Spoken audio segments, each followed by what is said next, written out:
अंतवन्त इमे देहा नित्यस्य योक्ता शारीरिणः अनाशिनो प्रेम यस्य तस्माद्युधयस्व भारत।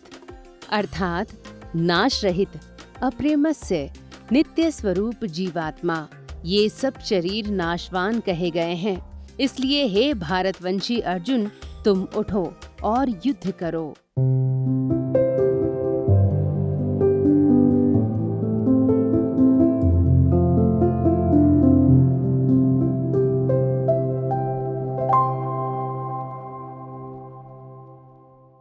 आज दुनिया युद्ध के सिरहाने पर खड़ी है। जहां देखो वहां युद्ध की आहट सुनाई दे रही है। एक तरफ जहां रूस और यूक्रेन जैसे देश युद्ध लड़ रहे हैं, तो वहीं दूसरी ओर इजराइल और फिलिस्तीन के बीच संघर्ष जारी है।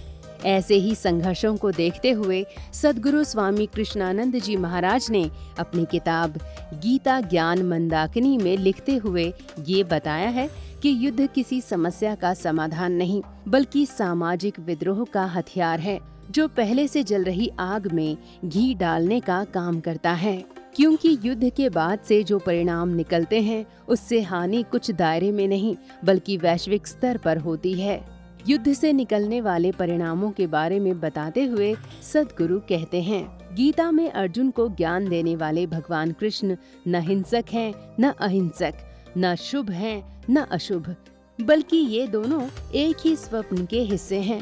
अच्छे और बुरे दोनों आदमी को हिंसा और अहिंसा का सपना आता है, लेकिन जो व्यक्ति इस सपने के अनुभव को समझ पाता है, वही सत्य के ज्ञान को प्राप्त कर लेता है।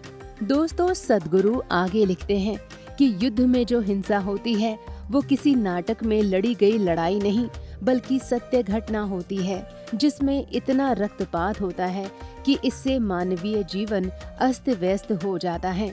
इसलिए हमारे देश के राष्ट्रपिता महात्मा गांधी ने युद्ध को रक्तपात का प्रतीक मान लिया और अहिंसा के मार्ग को अपना लिया। इसके अलावा युद्ध की आहट अशुभ होने का प्रतीक है। इसके बावजूद भी आज दुनिया के कई देश एक दूसरे को तबाह करने में लगे हुए हैं। गीता ज्ञान मंदाकिनी सद्गुरु के द्वारा लिखी गई ऐसी किताब है, जिसमें स्वामी कृष्णानंद जी महाराज ने युद्ध क्षेत्र में अर्जुन और गीता के संवाद को बखूबी भावार्थ के साथ समझाने की कोशिश की है। कुरुक्षेत्र में भगवान कृष्ण की बातों को वर्णित करते हुए सद्गुरु लिखते हैं कि रणभूमि में अर्जुन से श्री कृष्ण ये नहीं कह रहे कि हिंसा ठीक है, बल्कि वे इसे गलत बताते हुए कहते हैं कि युद्ध किसी भी वजह से हो, उसका परिणाम दर्दनाक होता है। इसलिए जैनों ने इसे नरक में डाल दिया। दोस्तों, भगवान कृष्ण का व्यक्तित्व अद्वितीय प्रतिभा संपन्न है। इसलिए युद्ध के मुहाने पर खड़े देशों की छाती कांप उठेगी जब वे भगवद गीता के प्रसंग को समझने की कोशिश करेंगे। क्योंकि कृष्ण कहते हैं कि युद्ध करने वाला व्यक्ति एक सपने में जी रहा होता है, जिसे आगे हो रहा रक्तपात महसूस नहीं होता। वो दयाहीन हो जाता है और उसके विनाश के लिए मृत्यु उसके जीवन के दरवाजे पर खड़ी होती है। अर्जुन से कृष्ण आगे कहते हैं कि युद्ध करने की नीति धर्म नहीं है। लोग इस नीति को धर्म समझने का भ्रम पाले हैं। नीति एक सामाजिक घटना और काम चलाऊ व्यवस्था है, क्योंकि जैसे ही ये समाज बदलेगा, वैसे ही नीति बदल जाएगी। इस नीति के तहत कल जो ठीक था, आज गलत हो जाएगा। लेकिन धर्म शाश्वत है और युद्ध लड़ना कभी धर्म नहीं हो सकता।